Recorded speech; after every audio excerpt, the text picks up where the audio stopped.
Hi guys, day 27 of daily వ్లాగ్కి అయితే స్వాగతం. సో ఈరోజు ఏంటంటే మేమైతే వాడపల్లి వెళ్ళబోతున్నాం అనమాట. అందుకని మా డాడీ మార్నింగ్ కార్ అయితే క్లీన్ చేశారు నీట్ గా. ఇంకా ట్రిప్ రీసెట్ చేసి మ్యాప్ సెట్ చేసి ఇంకా స్టార్ట్ అయితే అయిపోయాం మార్నింగ్ 7:50 అలాగా. ఎప్పుడైనా కార్ లో లాంగ్ రైడ్స్ కి వెళ్తే మనకు ఒక ఫ్రెండ్ అయితే దొరుకుతారనమాట. నాకు ఈ బెలోనా కార్ దొరికినట్టు. మనతో పాటు మన ప్యారలల్ కి ఇంకొక కార్ అలా వెళ్తూ ఉంటే ఆ ఫీలే వేరబ్బా. మీరు ఎప్పుడైనా లాంగ్ రైడ్స్ కి వెళ్తే మీకు ఇలా దొరికారా చెప్పండి. అండ్ నేనైతే ఇంకా బెలోనా బ్రోకి అయితే బాయ్ చెప్పేసి ఇంకా 1 అయితే వచ్చాను అనమాట. మార్నింగ్ టిఫిన్ తిందామని దోశలు పూరీలు అండ్ ఆల్సో టీ ఇవి అన్నిటికీ కలిపి మాకు 700 అయితే బిల్ అయింది. ఇంకా తినేసిన తర్వాత స్టార్ట్ అయిపోయాం అనమాట. ఇది వచ్చారు రాజమండ్రి సైడ్ రోడ్. మనం నార్మల్ గా అయితే బైపాస్ వెళ్ళిపోతాం. గోదావరి ఊర్లోకి వెళ్ళాలంటే ఈ రోడ్డే, కానీ గోదావరి ఊర్లోకి వచ్చాను అబ్బా ఫస్ట్ టైం. చాలా బాగుంది లొకేషన్ కానీ ఎవ్రీథింగ్. ఇంకా వాడపల్లి అయితే వచ్చాను. చూసారు పార్కింగ్ ఎన్ని కార్స్ అయితే ఉన్నాయో. ఇంకా ఫైనల్ పార్క్ అయితే చేసి 200 రూపీస్ దర్శనం టికెట్ అయితే తీసుకుని వెళ్ళిపోయాం లోపలికి. దర్శనం వచ్చేసరికి 2.5 hours అయితే పట్టింది మాకు అవడానికి. దర్శనం అయిపోయిన తర్వాత వెళ్ళిపోదాం అనుకుంటే మా మమ్మీ అయితే కంప్లీట్ షాపింగ్ చేస్తుంది అనమాట. బయట మొత్తం 2,000 బిల్ చేస్తుంది. ఇంకా 4 అయితే బయటకు వచ్చి మళ్ళీ వేరే గుడికి అయితే స్టార్ట్ అయిపోయాం. ఇది వచ్చరికి ర్యాలీ అనేసి ఊరు ఉంటది. సో అక్కడ ఒక టెంపుల్ అనమాట, స్వయంభూ టెంపుల్ అంట. ఇంకా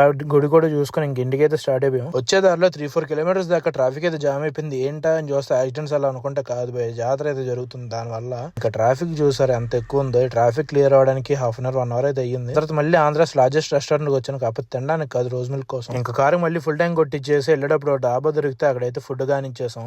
ఇంకా ఇంటికి వచ్చేసరికి నాకు 11 అయితే అయిపోయింది నైట్ టైం.